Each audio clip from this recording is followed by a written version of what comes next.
Bueno, vamos con la otra parte, el 2, ¿no? En este diplomado ustedes van a tener una parte de cómo se formó el canon bíblico, quién determinó que fueran 66 libros, quién. Están otras versiones, la Biblia católica que se llama, tiene unos libros más, vamos a hablar de eso ahorita. Ya en la primera parte ya tocamos el asunto de que sabemos que hay un Dios. Por medio de la revelación en este libro sabemos cómo es ese Dios. Entonces vamos a ver qué tan interesante es este libro. Bueno, la Biblia como libro, ok, se compone, viene del vocablo griego biblios, que quiere decir libros. Tenemos el conjunto de 66 libros. La Biblia católica contiene por lo menos 7 libros más y algunos capítulos en otros. Hablaré de eso adelante. En general, la Biblia la tenemos dividida en dos partes principales, que es el Antiguo Testamento y Nuevo Testamento. El Antiguo Testamento tiene 39 libros y el Nuevo 27 libros. Ahora, cada uno de estos dos, en sí toda la Biblia es importante. Yo me he encontrado con gente que dice, no, el Antiguo Testamento ya no cuenta para nosotros, solo debe ser el Nuevo. Y yo le digo, de lo que te estás perdiendo. Por ejemplo, Jehová es mi pastor, el Señor es mi pastor y nada me faltará. Eso está en el Antiguo, yo no puedo desecharlo. Como el siervo brama por las corrientes de las aguas, clama por ti, está en el Antiguo. Dios es nuestro amparo y fortaleza, nuestro pronto auxilio, está en el Antiguo. O sea, es parte del sabor que debemos tener. Bueno, entonces, vamos a hablar un poquito del Antiguo Testamento. El Antiguo Testamento en sí está compuesto de 3 partes principales, que es la ley, o también llamada la Torá, los profetas y los salmos. 3 partes principales: la ley, los profetas y los salmos. Precisamente Jesús habló de ello. Tengo un texto aquí, Lucas 24:44, que dice: y les dijo, estas son las palabras que os hablé estando aún con vosotros, que era necesario que se cumpliesen. Oigan, todo lo que está escrito de mí en la ley de Moisés, en los profetas y en los salmos. O sea, Jesús habló que estaba ya escrito, porque cuando Jesús viene y habla de las escrituras, se refiere exactamente a esto. Por ejemplo, el rey Josías dice que encontraron un libro. A ver cómo dice 2 Reyes 22:8. Entonces dijo el sumo sacerdote Hilcías al escriba Safán: he hallado el libro de la ley en la casa de Jehová. Hilcías dio el libro a Safán y lo leyó. Cuando habla del libro de la ley, se está refiriendo a estos primeros 5 libros: Génesis, Éxodo, Levítico, Números y Deuteronomio. Son los 5, esa es la ley. ¿Qué cita era esa? Sí, es Lucas. ¿No está la cita? No. Segundo de Reyes 22:8. Ahí está. Segundo de Reyes 22:8. Segundo de Reyes, ¿oyeron cómo dije? Segundo. Porque algunos dicen segunda. Es segundo porque es libro, ¿no? Es segundo porque es libro. En el Nuevo Testamento, Primera de Corintios. Ahí se dice primera, porque es carta. En el Antiguo se dice primero de Samuel, primero de Reyes, primero de Crónicas, segundo. Son libros. Entonces Jesús habló la ley, los profetas y los salmos. El libro de la ley era exactamente Génesis, Éxodo, Levítico, Números y Deuteronomio.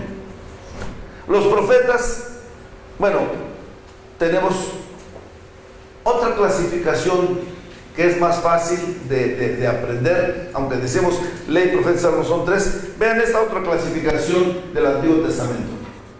Por ejemplo, tenemos el Pentateuco con 5 libros. Tenemos la historia, 12 libros. Luego, de poesía, 5 libros. Profetas mayores, 5 libros. y profetas menores, 12 libros. ¿De qué hablamos aquí? Hablamos del Pentateuco, que es la Torá o la ley, Génesis, Éxodo, Levítico, Números y Deuteronomio. Luego vienen 12 libros de historia, que es Josué, Jueces, Ruth, primero de Samuel, segundo de Samuel, primero de Reyes, segundo de Reyes, primero de Crónicas, segundo de Crónicas, Esdras, Nehemías y Esther. Ahí ya tenemos los 12 libros de historia. Es la historia del pueblo hebreo, del pueblo judío, de los reyes, del cisma que hubo entre el pueblo hebreo, el reino del norte, el reino del sur, los reyes del norte, los reyes del sur, la cautividad. Todo eso está en estos libros de historia, 12. Y luego vienen los de poesía: Job, Salmos, Proverbios, Eclesiastés y Cantares. ¿Saben que hay 2 libros que no tienen ni una sola vez la palabra Dios? Ni una sola vez. El libro de Esther y el libro de Cantares. No tienen la palabra Dios. Sin embargo, nos hablan mucho, mucho de Dios, del amor, de su persona. Entonces, tenemos los libros aquí de poesía, repito: Job, Salmos, Proverbios, Eclesiastés y Cantares.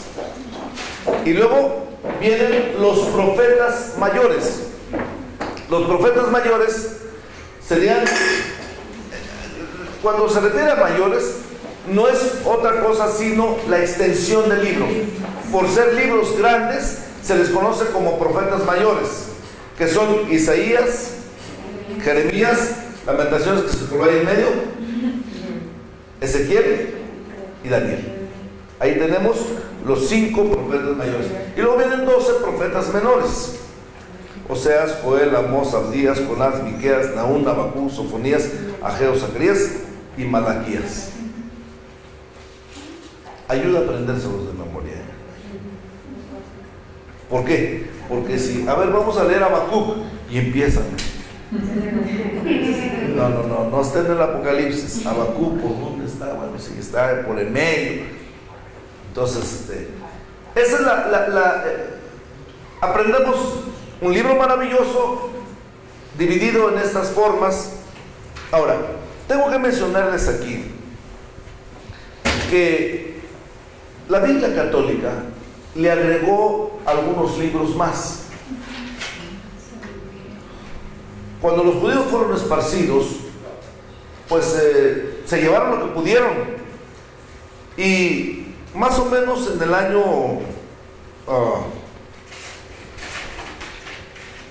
¿qué será? Al principio, bueno, cuando el Señor se va, son esparcidos. Desde que los llevaron a los asirios, cantaban, lloraban. Precisamente la Tisba es el himno de los judíos, es añorar. Hay un pasaje en la Biblia donde dice que les decían: cántenos los cantos de Sión. ¿Cómo vamos a cantar estando en tierra extraña? No estamos animados. Entonces, con el tiempo fueron traduciendo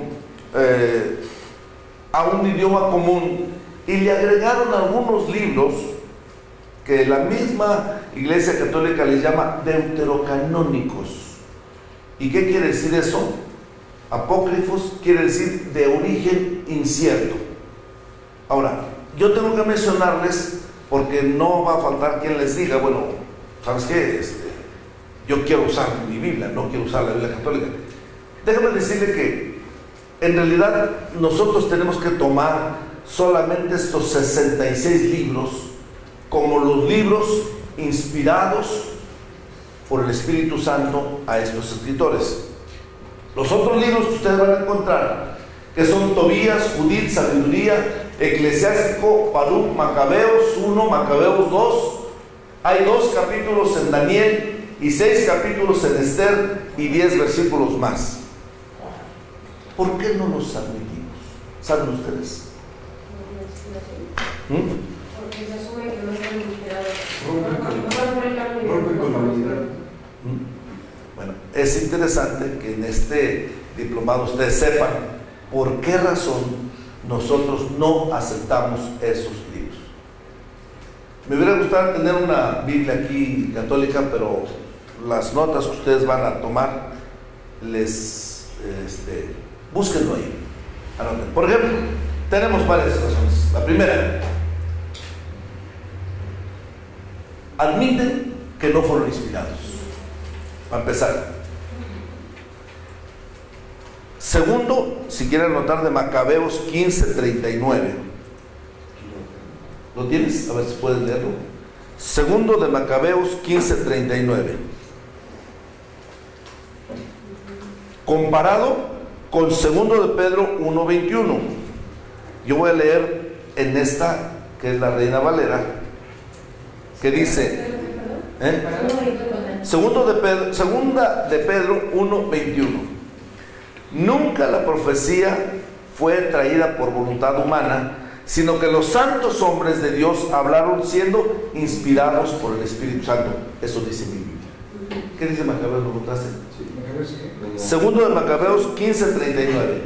Dice, como el beber vino sola agua es dañoso, y en cambio el vino mezclado con agua es agradable y de un gusto delicioso, igualmente la disposición grata del relato encanta a los oídos de los que dan en leer la obra. Y aquí pongamos fin. O sea, ahí está hablando que es para endulzar el oído de la gente. Fue escrito ese, por ejemplo, Macabeos. Estos fueron escritos no para endulzar el oído de la gente. Aquí reta al hombre haciéndolo ver de cuál es su situación. Allá en casa tenemos un texto que dice, tiene un espejo y a un lado tiene una Biblia, y arriba del espejo dice, este espejo te dice cómo estás por fuera, este libro te dice cómo estás por dentro. Sencillo y claro. Entonces, si el libro de Macabeos, por ejemplo, dice, son escritos para endulzar el oído, no fueron inspirados. Entonces, aceptar un libro como de Dios sin ser inspirado, como que no va.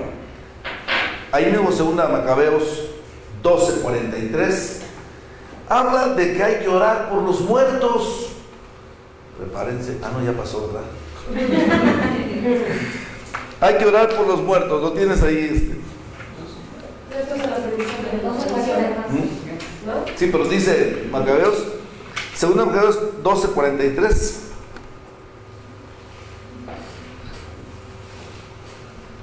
Leo aquí, Hebreos 9:27, y de la manera que está establecido para los hombres que mueran una sola vez, y después de esto, el juicio. ¿9 qué? 27. Hebreos 9:27. ¿Saben que los mormones dicen que nos podemos bautizar por nuestros difuntos? ¿Sí? Puedes bautizarte por tu abuelito, por tu abuelita que fallecieron. Si no conocieron a Dios, no te preocupes, bautízate por ellos y ya son salvos. ¿Qué dice? Dice, después de haber reunido entre sus hombres cerca de 2000 dracmas, las mandó a Jerusalén para ofrecer un sacrificio por el pecado, obrando muy hermosa y noblemente, pensando en la resurrección.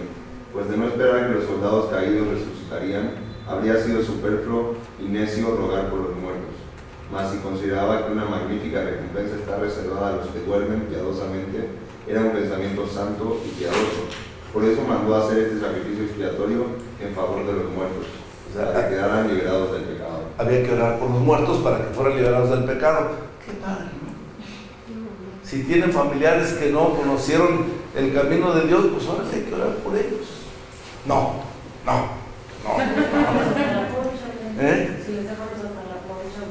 ¿Qué hacemos aquí entonces nosotros? Ahí le encargamos a nuestros nietos, ahí oras por mí, me voy a dar la buena vida. Entonces, no podemos admitir libros que dicen que hay que orar por los muertos. Tercero, dicen que la limosna salva. Fíjense nada más, vamos a dar limosna para ser salvos. Entonces, ¿qué caso tiene que Cristo haya muerto? Tobías 12:9. Mientras buscan Tobías 12:9, yo leo primera de Pedro 1:18 y 19. Dice, primera de Pedro 1, 18 y 19. Tobías 12:9 dice que la limosna salva. Nuestra Biblia dice en primera de Pedro 1, 18, 19, sabiendo que fuiste rescatados de vuestra vana manera de vivir, la cual recibiste de vuestros padres, no con cosas corruptibles como oro o plata, sino con la sangre preciosa de Cristo, como de un cordero sin mancha y sin contaminación. Fuimos rescatados por la sangre de Cristo. Nada que tiene que ver aquí la lana. A ver, ¿cómo dice? La limosna libra de la muerte y purifica de todo pecado. Los limosneros tendrán larga vida. La limosna libra de la muerte. Muerte y purifica de todo. Purifica los pecados. Los limoneros tendrán larga vida. Ya como. O sea, no puedo emitir como inspirado por Dios un libro que se contradice, que me dice ahí que la limosna libra de la muerte y limpia los pecados, y aquí dice que la sangre de Cristo limpia los pecados. ¿Cuál de las dos? O sea, yo aclaro, no estoy atacando la Biblia católica, les aclaro, porque yo desearía que uno de los libros de la Biblia católica lo tuviera mi Biblia. Ya les diré cuál. Pero seguimos. 4. Dar limosna por los muertos. Ahí en Tobías 4, 11 y 12. Dar limosna por los muertos. Tobías 4, 11 y 12. Contra lo que dice Marcos 16, 15 y 16. Dar limosna por los muertos, según dice Tobías 4, 11 y 12. Nuestra Biblia dice en Marcos 16, 15 y 16: id por todo el mundo y predicad el evangelio a toda criatura. El que creyere y fuere bautizado será salvo, mas el que no creyere será condenado. ¿Qué dice Tobías 4, 11 y 12? Toma valiosa la limosna para cuando la practican en presencia del Altísimo. Guárdate, hijo, de toda impureza, y sobre todo toma mujer del linaje de tus padres. No tomes mujer extraña que no pertenezca a la tribu de tu padre, porque somos descendientes de profetas. Recuerda, hijo, que desde siempre nuestros padres, Noé, Abraham, Isaac y Jacob, tomaron mujeres de nuestros hermanos y fueron bendecidos de sus hijos, de modo que su estirpe poseerá la tribu en herencia. Sí, Al principio, el 11, ¿cómo dice? Es el 17 del que dice: esparce tu pan sobre la tumba del justo. No, esa es otra. El 10. Ese es otro, el 11. Es 11 y 12. 11. Son valiosas las limosnas. Son valiosas las limosnas para cuantos la practican en presencia del Altísimo. porque la limosna, dice el 10, libra de la muerte e impide caer en las tinieblas. Es el 10. Diremos del 10 al 12.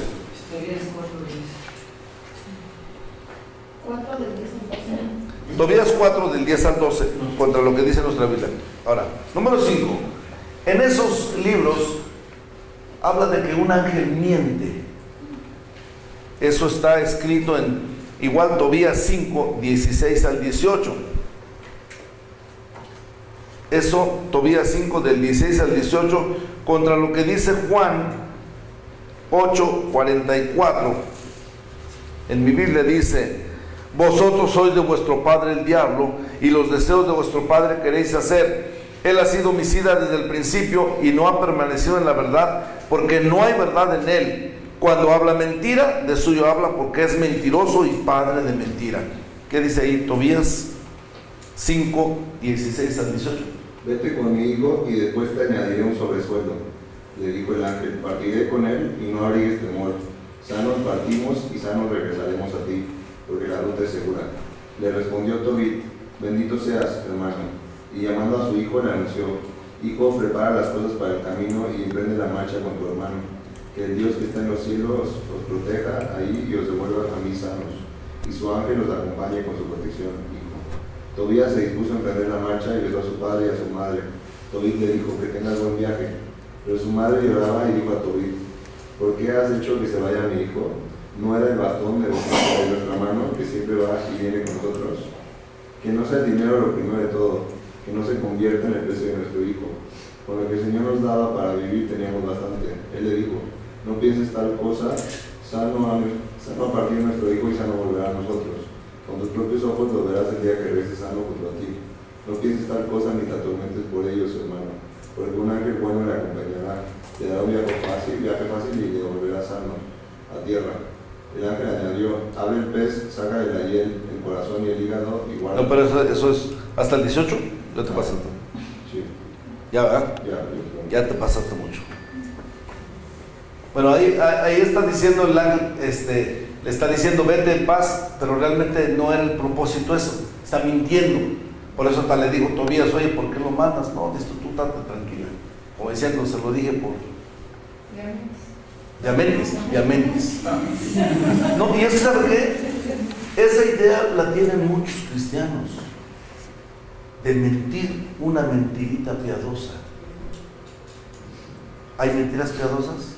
No. Hasta le dicen, es una mentirita blanca. No la hay. Asumamos las consecuencias. Este texto dice que cuando mentimos nos hacemos familiares del diablo porque es el padre de la mentira. Pero este que le dice, mira, el punto 6, en los libros apócrifos hay consejos de hechicería. A ver, ¿qué leíste ahorita en el último texto que estaba leyendo? Toma. A ver. Tobías 6, 5 al 9. Dice que el humo del hígado del pescado. El ángel añadió, abre el pez, saca de la hiel el corazón y el hígado, y guárdatelo y tira los intestinos, porque su hiel, su corazón y su hígado son remedios útiles. O sea, el hiel, la hiel y el hígado del pescado, ¿qué? Porque su hiel, su corazón y su hígado son remedios útiles. Son remedios útiles. Dice la Biblia, en mi nombre echarán fuera demonios. Marcos 16, 17. Y esa Biblia dice que con el humo del hígado del pescado. En el 7, en el versículo 7 dice, preguntó entonces el muchacho al ángel, hermano Azarías, ¿qué remedios hay en el corazón, el hígado y la hiel del pez? Y respondió, si se quema el corazón o el hígado del pez ante un hombre o una mujer atormentados por un demonio o un espíritu malo, el humo ahuyenta todo mal y le hace desaparecer para siempre. Cuando la hiel, ¿pero dónde está eso? Tobías capítulo 6 versículos del 5 al 9. Si se quema el hígado del pescado cuando hay un endemoniado, el demonio sale. El humo. El humo. Sí. Venga. No. Estamos hablando de un versículo, lo que está diciendo en el contexto, o sea, no estamos diciendo el contexto, pero lo que dice en el contexto es la afirmación de esta doctrina que se está enseñando. O sea, sí se están enseñando, porque por ejemplo, recuerdo un versículo que dice que Saúl fue a consultar a una adivina, sí. Y entonces que subió Samuel. Entonces, hablando de lo que decía hace rato, mucha gente saca de contexto eso, o sea, puede ser que un versículo que yo diga, bueno, ok, esto dice el libro, y ellos me pueden decir, bueno, sí, pero este también dice que es que el rey, que el ungido de Dios fue y consultó, y el muerto sí vivió. Sí, lo que pasa es que comparando, yo tengo un estudio muy completo de 9 razones que demuestran bíblicamente que no fue Samuel el que apareció.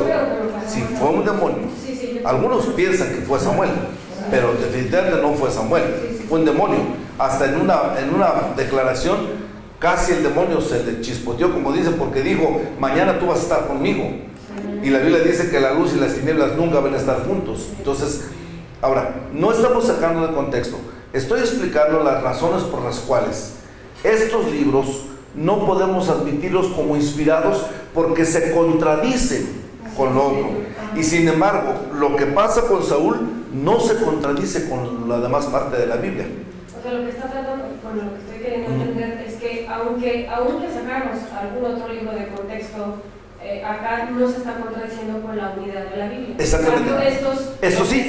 Estos están contradiciendo con la Biblia. Imaginemos que sacamos el caso de Saúl y decimos, aquí apareció un muerto a Saúl. Ajá. Pero si leemos detenidamente nos damos cuenta que no fue un muerto. La pitonisa, acostumbrada a traer muertos, ¿por qué se espantó?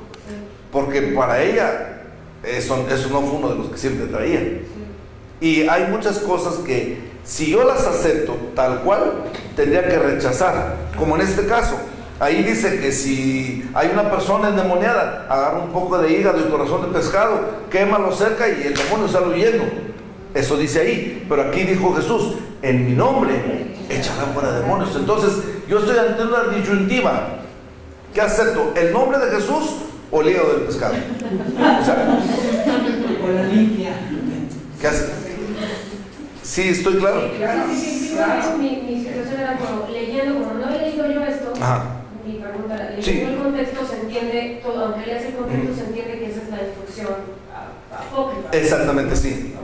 Bueno, tenemos otro, por ejemplo, que el amor de Dios es limitado. Sabiduría 7:28. El amor de Dios es limitado. Hay un texto que todos lo podemos decir hasta de memoria, Juan 3:16.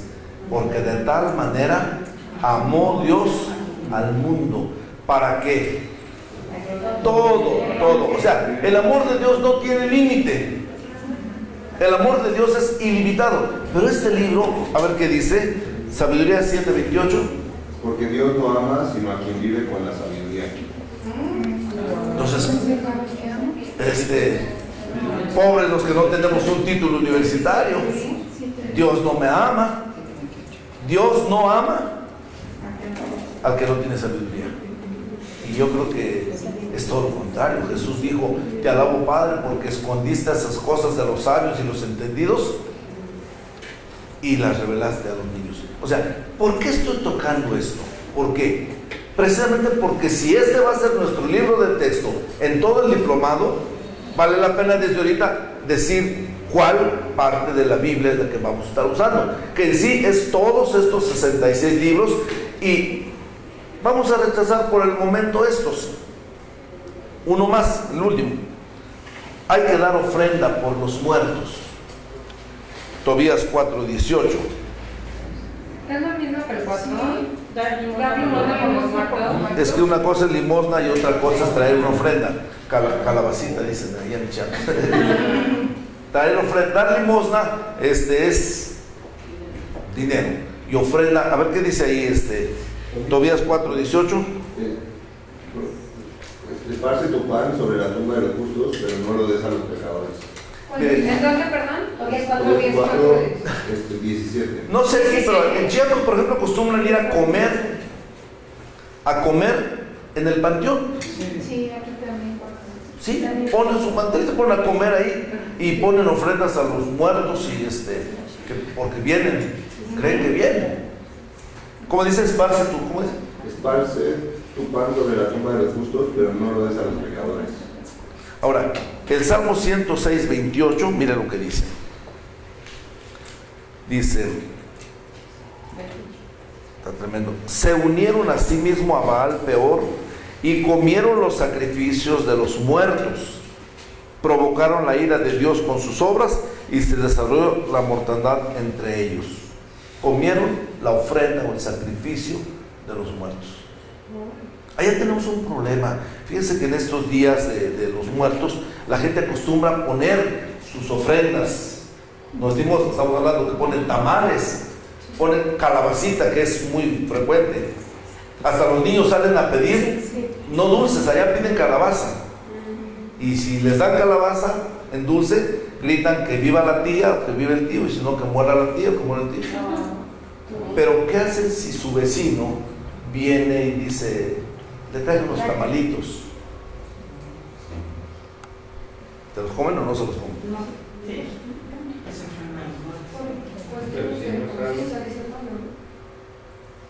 Solo dice que, o sea, que si eso va a afectar que nosotros no compartimos lo de los muertos, pero que si eso no es como piedra de tropiezo, Pero más se refiere a otra cosa. Más se refiere a otra cosa porque, por ejemplo, yo soy vegetariano. No soy, pero digo, yo soy vegetariano y usted come carne. Y no, ¿por qué comes carne? O sea, ¿sabes qué? Por causa de conciencia me voy a tener que conformar con unos ejotitos porque pues, si tú no comes carne no voy a obligarte. Esa es una cosa. Pero si ya le ofrecí a los muertos unos tamales y vengo y te los entrego,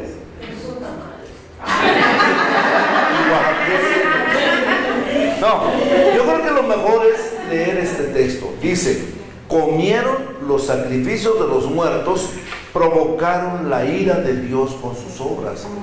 O sea, Salmo 106, 28 y 29. Entonces, yo creo que, ¿sabe qué? No me lo voy a comer porque fue una ofrenda a los muertos. Sí, pero siempre y cuando se sepa que fue una ofrenda a los muertos. Por supuesto, si no lo sé, me lo como. Si no lo sé. Si no lo sé. Es más, dice la Biblia, si vas a la carnicería, come todo lo que hay, sin preguntar nada. Sin preguntar nada. Por eso no me pregunté. Me refiero si los tamales son sacrificados. Bueno, entonces, otro texto. 2 Corintios 5:17 dice, de modo que si alguno está en Cristo, es una nueva criatura. Las cosas viejas pasaron. 2 Corintios 5:17. Bueno, con esto yo dejo claro, vamos a usar como libro de texto en este diplomado de teología la Biblia con sus 66 libros, pero voy a hacer un paréntesis aquí. Les dije hace un momento que hay un libro que me gustaría tenerlo aquí, pero no está. Es el libro de Baruch.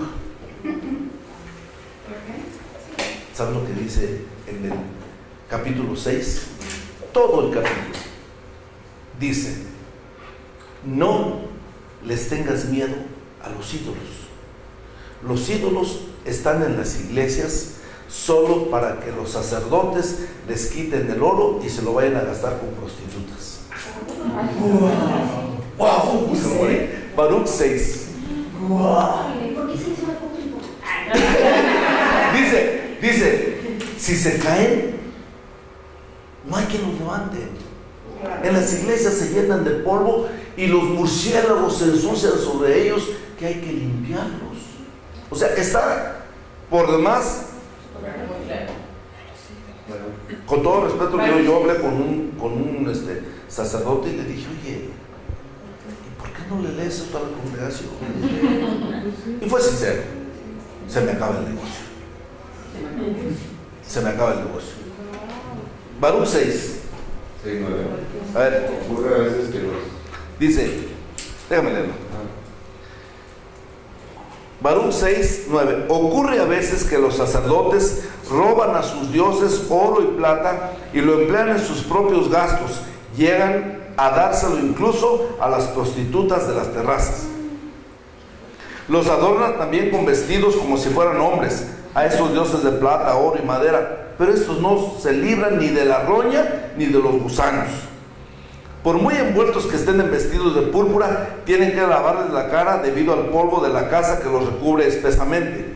Hay quien empuña el cetro como un gobernador de provincia, pero no podría aniquilar al que le ha ofendido. Otro tiene en su diestra espada y hacha, pero no puede defenderse de la guerra ni de los ladrones. Por donde bien dejan ver que no son dioses, así que no les temáis. Sus ojos están llenos de polvo levantado por los pies de los que entran. Lo mismo que a uno que ha ofendido al rey, se le cierran bien las puertas como que está condenado a muerte. Así los sacerdotes aseguran las casas de estos dioses con puertas, cerrojos y trancas para que no sean saqueados por los ladrones, solo por ellos. Por eso Baruch 6. ¿Verdad? Porque esa pobre. Algo a detener más adelante que no es inspirado. Bueno, dejamos ya el Antiguo Testamento. Además tiene 2 capítulos en el libro de Daniel, aparte de los libros, 6 capítulos en el libro de Esther y 10 versículos más, que no los tiene nuestra Biblia. ¿Por qué? Porque ya dijimos, aceptarlos sería contradecir algo de lo que ya está por otro lado. Entonces, bueno, eso es con respecto al Antiguo Testamento. Y regresamos, la que sigue. El Nuevo Testamento. El Nuevo Testamento se compone de 27 libros. Y esos 27 libros están separados de esta siguiente manera. Tenemos los evangelios, que son 4 libros: Mateo, Marcos, Lucas y Juan. Los evangelios. Luego tenemos la historia, que es el libro de los Hechos, que es la historia de la iglesia cristiana, sus comienzos de la iglesia cristiana.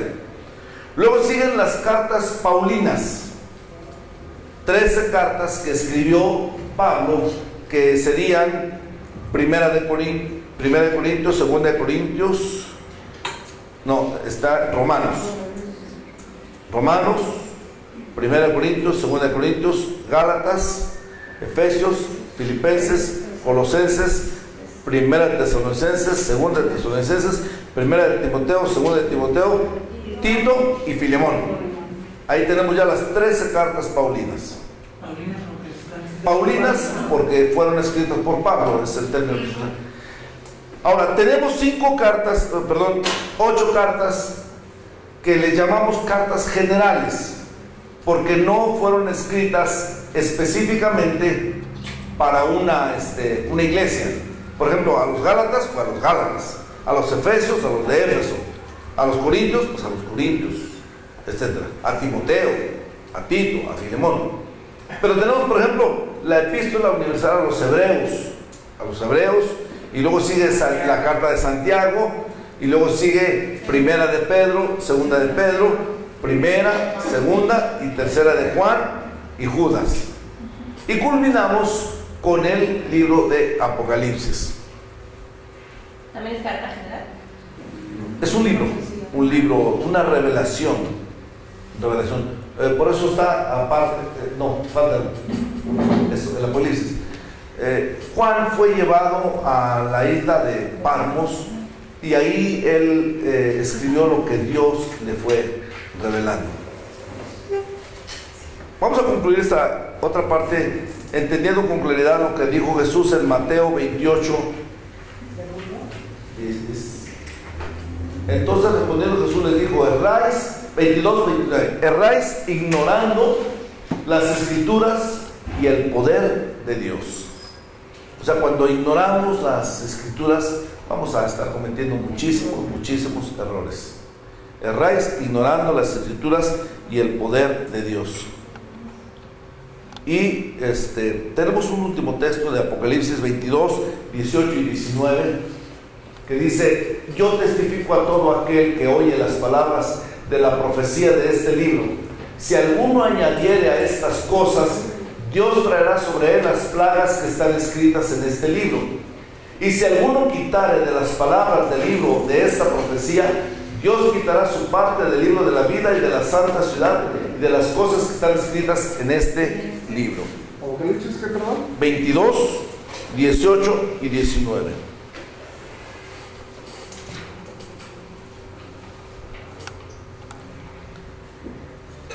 Vale la pena leerla, meditarla y ponerla en práctica. Entonces, voy a hacer una recapitulación de todo lo que hasta ahorita hemos hablado. Ya hablamos de que la revelación nos viene de Dios, ya hablamos de que esa revelación está escrita en este libro, ya hablamos lo maravilloso que es este libro, porque fue escrito en 1600 años, en 3 continentes, en 3 idiomas, en 60 generaciones, en diferentes estados de ánimo, en diferentes lugares, etc. Por eso, lo importante es que guarda una unidad del Génesis al Apocalipsis, una unidad meridiana, bien clara, que no hay duda, hicimos un paréntesis para hablar acerca de los libros apócrifos. ¿Por qué razón no los admitimos? Vamos a estar estudiando este libro, pero tenemos que usar los libros correctos. Últimamente se han dado las Biblias comentadas. De unos años para acá, la primera que salió fue la Biblia comentada por Scofield, y después han salido un montón de Biblias, la que mencionaba aquí, la Biblia del Diario Vivir, la Biblia La Plenitud, la Biblia del Pescador, que es una última que ha salido. Esta también es otra comentada, y tenemos la Thompson, que es muy buena. Hay una que no la han traducido ya hace años, la de Deix, que está para mí mejor que la de Thompson. Dice en una parte, por ejemplo, les mencionaba: este pobre clamó y lo oyó Jehová y lo libró de todos sus temores. Y trae la lista de todos los temores de los que él pudo haber. Está buenísima esa Biblia, la verdad. Pero nunca pierdan de vista que nuestra base no es lo que dijo Yates, lo que dijo Thompson, lo que dijo, no, lo que es la Biblia en sí. Yo recomiendo para su estudio tengan una Biblia, solo la Biblia, para no predisponer su mente. Yo comentaba de la Biblia latinoamericana, por ejemplo. Esa Biblia, lo que es la Biblia, es igual que todas, nada más que también sí tiene los libros apócrifos, pero tiene comentarios que deben ponernos una señal de alerta.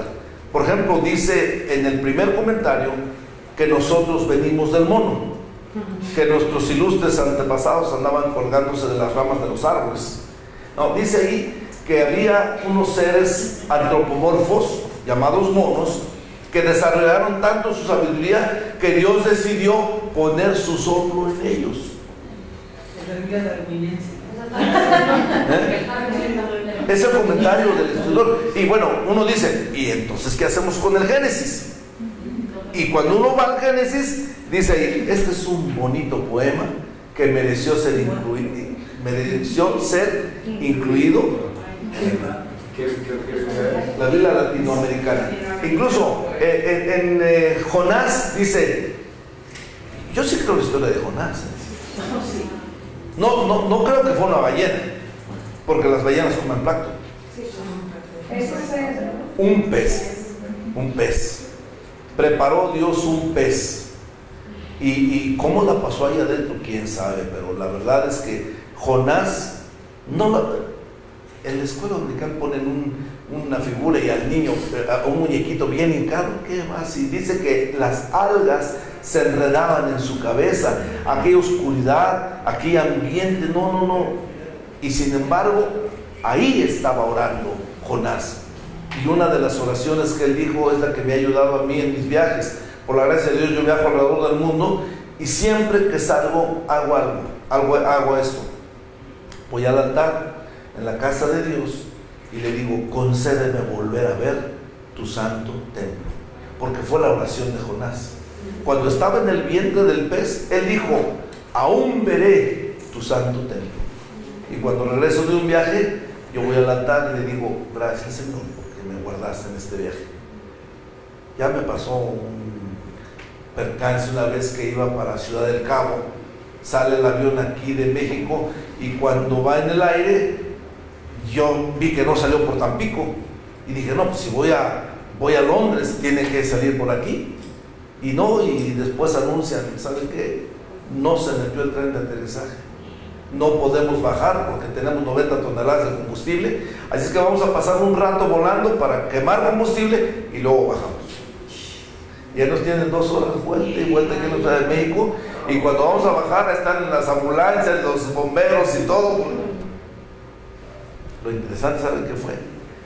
Que cuando yo salí de casa, muchos hermanos habían sentido que yo no regresaba. Uno de ellos fue uno de mis nietos que lloró mucho y dijeron, ¿por qué lloras? Es que mi abuelito ya no va a regresar. Fue una cosa que de verdad, y sale a colación de esto. Jonás dijo, ese fue su marido, ¿no? Yo voy a regresar a ver tu santo templo. Entonces, Jesús habló de ello. Jesús dijo, como estuvo Jonás en el vientre del pez. Ahora, la Biblia latinoamericana dice, el libro de Jonás es un cuento, punto. Pero no es en sí que la Biblia lo diga, sino los comentarios. Por eso yo les sugiero, ustedes que son estudiantes y seguro que porque están aquí es porque quieren aprender más de teología, más de Dios, más de la Biblia, entonces provéanse de una Biblia simple y llanamente lo que es la Biblia. Ya leí, correcto. Ahora, ¿qué comenta Thompson? ¿Qué comenta el del Diario Vivir? ¿Qué comenta Wilkerson? ¿Qué comenta X? Y aparte, puedo agarrar otros comentarios, solo los puedo comentarios. Y así yo creo que voy a sacar mucho más provecho de esta enseñanza. Por eso, estos últimos textos dice, ni le agregues, ni le quites. Si le agregas, te vienen las plagas. Y si le quitas, pues te van a quitar tu parte de la gran que te toca allá en la ciudad. ¿Alguna duda de esto? Pregunten con toda confianza, por favor, ayúdenme, pregunten. Sí. A mí me hizo una duda. A ver. que no sé si a lo mejor más adelante puedo responder. Cuando nos dio el versículo en el que, creo que estaba en Lucas, en donde Jesús habla de que se cumplen todo lo que la ley, los profetas y los salmos dicen de mí. Y nos quedamos en esa primera división del Antiguo Testamento, la ley, los profetas y los salmos. Entonces, desde ahí me entró la duda, bueno, entonces, ¿dónde entran los históricos? ¿Dónde entran los profetas? Entran en los profetas, porque los de historia hablan del pueblo y del trabajo del profeta. Del trabajo del profeta. O sea, cuando Jesús habla de los profetas, ahí entra Samuel. Entraba exactamente todo eso, porque en Samuel tenemos el profeta Samuel, tenemos el profeta Elías, el profeta Eliseo, todos. Entonces, cuando Jesús resume todo lo anterior, dice: la ley, los profetas y los salmos hablaban de él. Y en los salmos entra todo lo poético. Cuando Jesús habla de los salmos, está hablando del Eclesiastés, de los profetas. Lo que es poesía. Sí, queda claro. Sí. ¿Alguna otra duda? Sí. Bueno, comentaba que estos libros pues, han sido como autorizados, son inspirados. ¿Hace cuánto tiempo fue eso? No sé si la pregunta, pero ¿quién es o cómo se hace ese concilio que decidió hace cuántos años que esos libros sí fueran? ¿O por qué los católicos decidieron que estos sí eran para ellos inspirados? Buena pregunta, pero no me va a tocar a mí responderla. Van a tener toda una clase de cómo se formó el canon bíblico, tanto del Nuevo y del Antiguo Testamento. Entonces, ya les van a explicar esa parte. Sí. Uno utiliza la nueva versión que tiene un lenguaje más sencillo. La NBI. Esa nada más nos está dando un apoyo para que sea más comprensible por el tipo de vocabulario que se usa. Miren, lo que ha ocurrido es que ha tenido que no cambiarse, actualizarse el lenguaje de la Biblia. Por ejemplo, cuando alguien da a luz, ¿cómo dice usted? ¿Cómo? Cuando alguien va a tener un bebé, una señora, su amiga va a tener un bebé. Va a parir.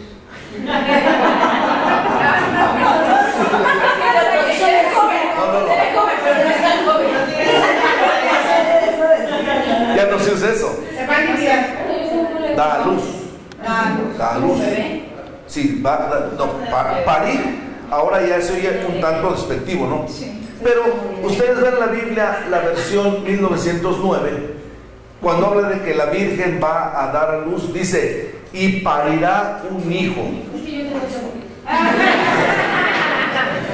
Bueno, empieza el Génesis, véanlo en esa Biblia. En el principio crió Dios los cielos y la tierra. ¿Cómo que crió? Crió es criar, es para los animales, se usa ahora. Crear es hacer.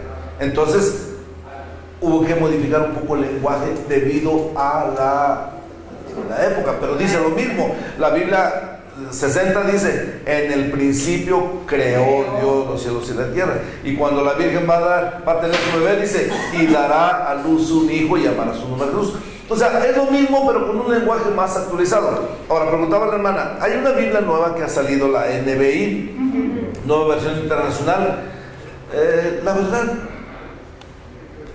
la hicieron con el propósito que no fuera parafraseada, porque la paráfrasis es otra cosa, ¿no? Es casi diciendo: hola chavos, ¿cómo están? O sea, en un lenguaje del común del pueblo.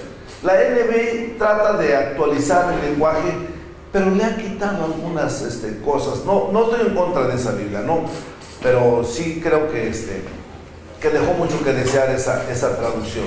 Yo tengo como esa Biblia, esa sí la tengo.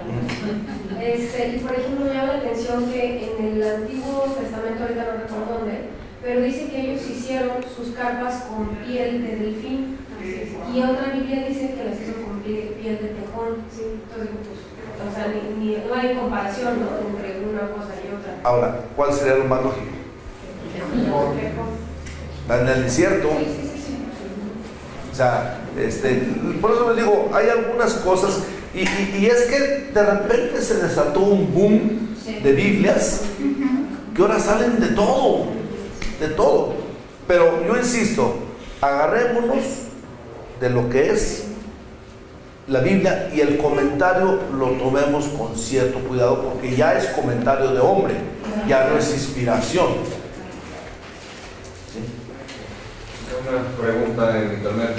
¿Qué traducción recomienda para no tener esa pérdida o distorsión del lenguaje original en el que fue escrito? La que yo recomiendo y que hasta ahorita es la versión Reina Valera versión 60. La Reina Valera versión 60 es la que hasta ahorita ha conservado y ha durado, pues ya de 60 para acá estamos hablando de algunos años, 50 y tantos años. ¿Qué pasó con el 95? ¿Perdió cosas? No pegó. O sea, como que fue hecha para que hubiera una novedad. Porque sacaron la Reina Valera 95 y no. La 60 está muy bien hasta ahorita. La pueden encontrar, bajar por internet incluso. Y de hecho es la que yo leo y aparte pues. Pero la 95 viene ya comentada, más bien. O sea, es casi prácticamente lo mismo que viene comentado. Bueno, ¿estamos claros aquí? Sí. ¿Le seguimos? Sí. Bueno. Ok, ahora vamos a hablar un poquito del valor de la Biblia.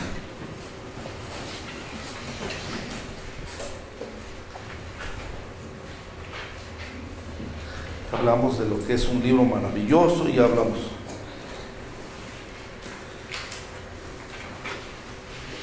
No voy a profundizar mucho en algunas cosas. Por ejemplo, se me pidió que hablara del valor. Déjame leerles aquí un poco el temario de lo que vamos a hablar. Literario, lingüístico, histórico, filosófico, ético, moral, vivencial, religioso y espiritual.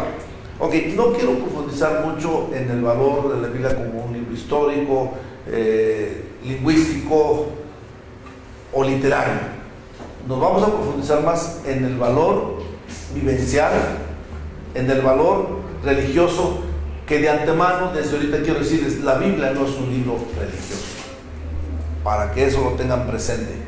No es un libro religioso. Si ya lo tomamos como un libro religioso, pues que se quede en la iglesia, que lo tengan las religiones, y yo creo que ustedes y yo estamos conscientes que no tenemos una religión, tenemos la vida. Y Cristo no es una religión.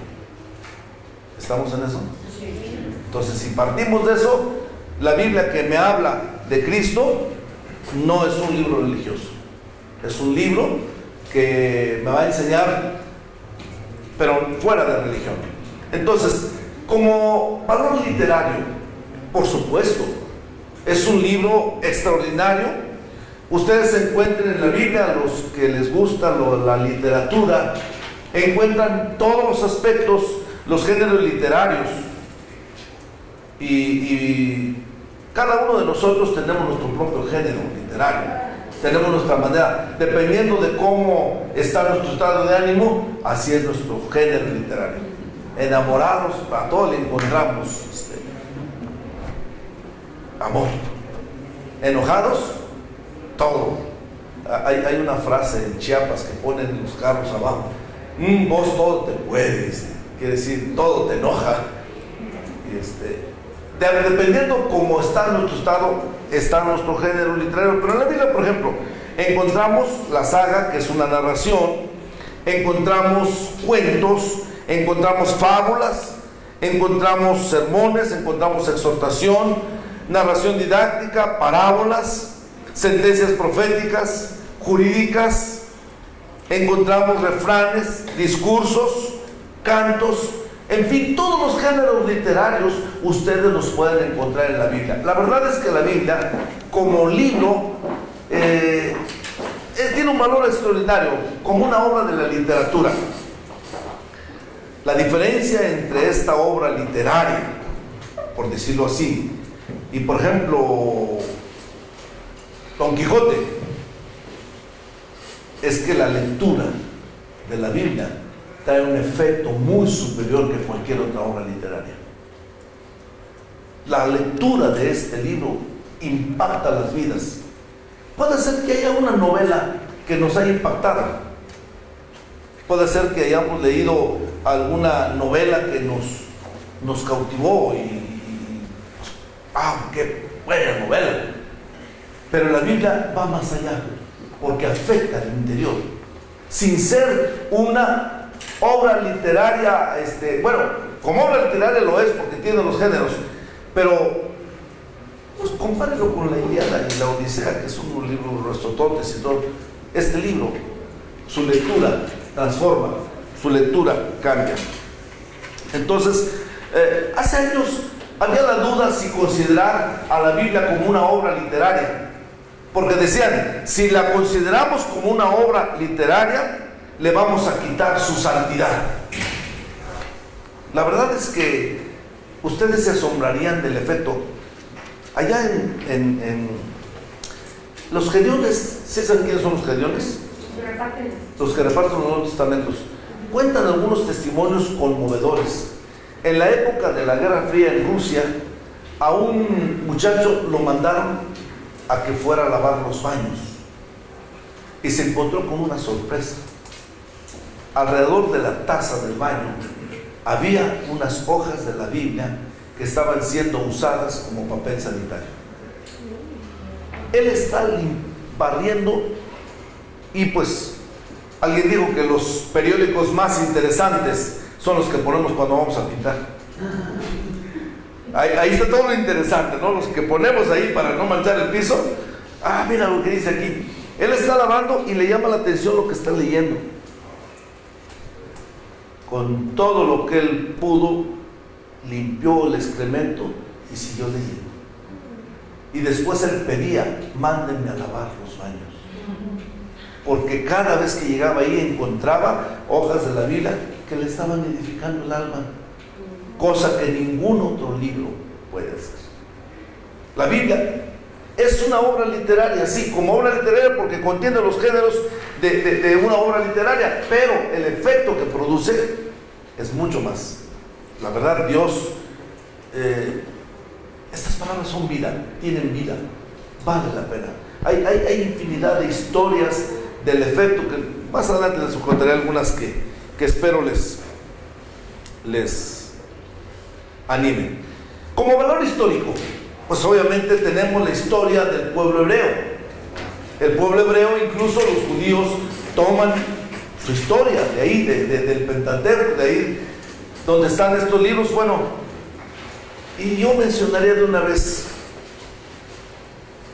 ¿de dónde sacó Moisés? Moisés escribió el Génesis, Éxodo, Levítico, ¿no? ¿De dónde sacó Moisés? ¿Cómo crió Dios la tierra? Que la tierra estaba desordenada y vacía. ¿Saben ustedes? Pues es que se combina, también pudo haber sido por tradición, de boca en boca se inició o comentó que Adán le dijo a su hijo, porque Adán había estado con Dios. Sí, pero Adán no estuvo cuando Dios creó la tierra. Y fue la tarde y la mañana del primer día. Pero sí estuvo cuando a su mujer le dio vida. Hay dos cosas, miren. Recordemos que el suegro de Moisés era un sacerdote de Dios, Jetro, y Moisés estuvo con él. Pero hay otra cosa. Moisés estuvo 2 veces 40 días en el monte a solas con Dios. ¿Alguno de ustedes ha tenido oportunidad de estar en el Sinaí? Se los recomiendo. Solamente hoy que estamos a miles de años de que esto ocurrió, estar en el monte Sinaí es una experiencia tremenda, tremenda. Se siente, y más que suben muchos grupos, se van cantando en un idioma, en otro. Bueno, Moisés se pasó 40 días, noche y día ahí. Yo pienso que es ahí donde Dios empieza a contar. Mira, Moisés, encontré la tierra desordenada y vacía. Y no sé si ustedes se dan cuenta de un detallito aquí que también se los digo entre paréntesis. ¿Quién hizo la tierra? ¿Dudan? ¿Quién hizo la tierra? Dios. Y la tierra estaba desordenada y vacía. ¿Dios puede hacer algo desordenado y vacío?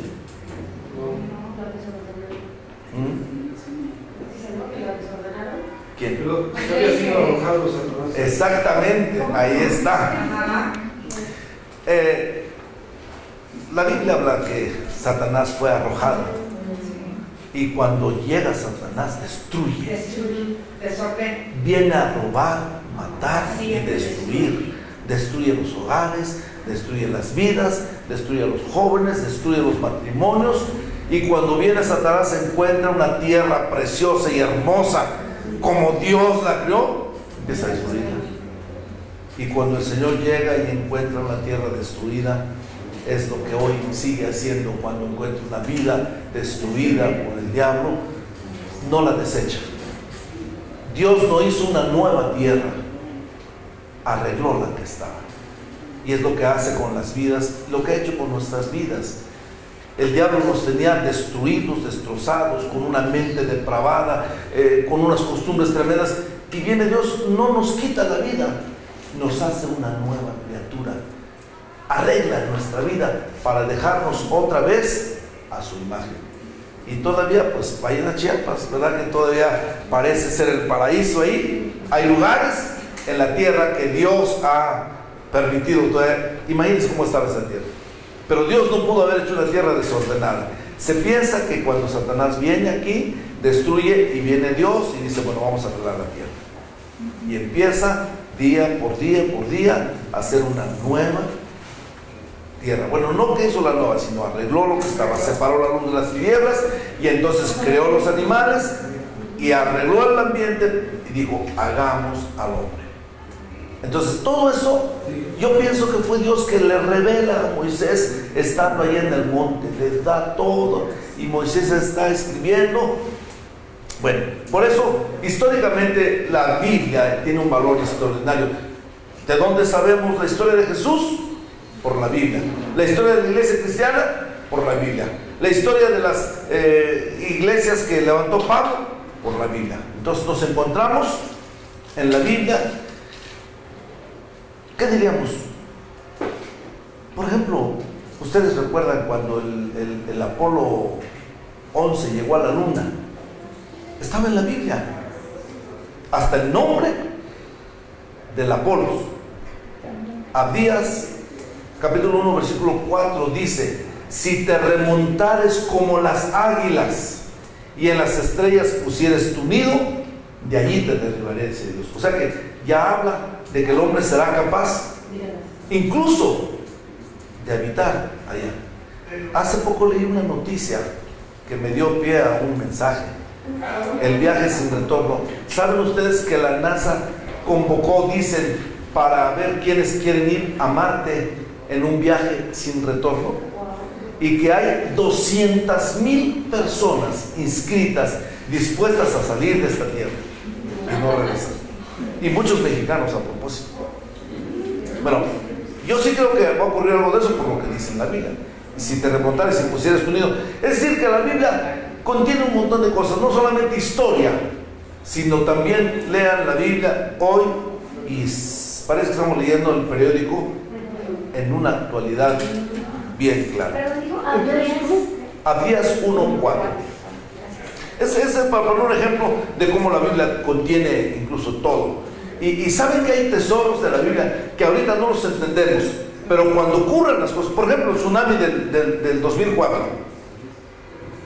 ahí estaba en la Biblia, en Lucas. Dice: la gente correrá despavorida por las olas. ¿Está? Y si quieren anotarlo, se los voy a dar la cita para que. Estamos en Lucas 21, 22, ahorita les digo. Dice Lucas 21, 26. 25 dice: entonces habrá señales en el sol, en la luna, en las estrellas y en la tierra, angustia de las gentes, confundidas a causa del bramido del mar y de las olas. Este texto no nos llamaba tanto la atención, pero cuando ocurre lo del tsunami, pues sí, aquí está. Lucas 21, 25. Desfalleciendo los hombres por el temor y la expectación de las cosas que sobrevendrán en la tierra. Por cierto, ese temblor, ¿saben que movió el eje de la tierra?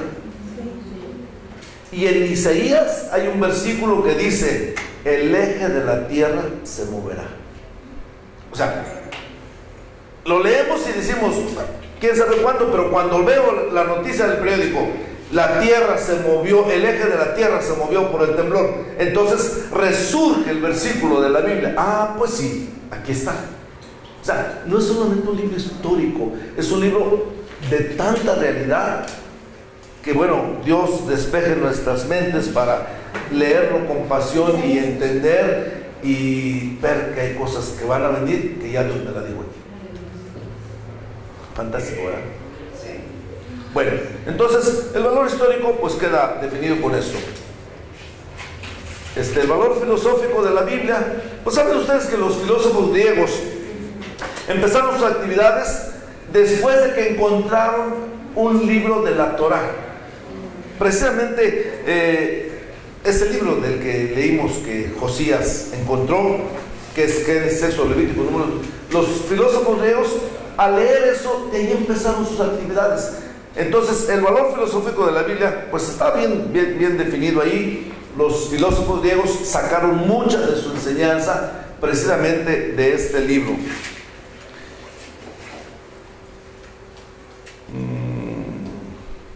Aquí tengo una nota de un filósofo que dijo: los mortales creen que los dioses nacen como los hombres, con cuerpo, voz y órganos de los sentidos, pero si los toros o leones tuvieran manos, los toros esculpirían dioses parecidos a ellos y los leones harían lo mismo. Según este hombre dijo que Teófanes se llama, que Dios no es semejante a ningún ser vivo. Pero fuera de eso, creo que los filósofos, en toda su filosofía ustedes pueden encontrar una similitud con lo que hay en la Biblia. De la Biblia extraen sus conocimientos filosóficos. Sobre el valor ético y moral de la Biblia. Bueno, pues aquí hay un versículo que sí quiero que lo leamos. Levítico, se lo voy a leer. Levítico 18:5 es una parte donde Dios dice claramente, escúchenlo: por tanto guardaréis mis estatutos y mis ordenanzas, los cuales haciendo el hombre vivirá en ellos. Yo, Jehová. Levítico 18:5. Por tanto guardaréis mis estatutos y mis ordenanzas, los cuales haciendo el hombre vivirá en ellos. Fíjense que no dice vivirá por ellos. ¿Y cuál es la diferencia entre vivir por ellos y vivir en ellos? Vivir en ellos es estar presente siempre con ellos. Vivir por ellos pues sería, ya lo hice. No, es que no es de que ya lo hice, tengo que vivir diariamente. Entonces, el valor ético y moral de la Biblia, tenemos un montón de enseñanzas. Bueno, el ser humano realmente solo puede vivir mientras toma como norma de conducta la Biblia. Sí. ¿Cuál es la diferencia entre estatutos y ordenanzas? No hay diferencia. Incluso el Salmo 119, si ustedes se dan cuenta, tiene 175 versículos. Por ahí, ¿no? 170 y tantos. Cada versículo habla refiriéndose a la palabra de Dios. Puede referirse como juicios, como leyes, como mandamientos, como estatutos, como ordenanzas. Todo el Salmo 119, cada versículo trae una referencia a la palabra. ¿Cuántos son 170? Ahí lo tiene.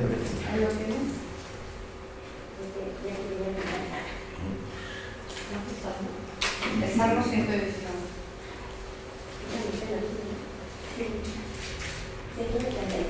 176. Y todo hablan. Bueno, tenemos que leerla. Les voy a dar un ejemplo que espero se lo graben bien. Había un anciano que le gustaba ir con su niño, con su nieto, a un rancho.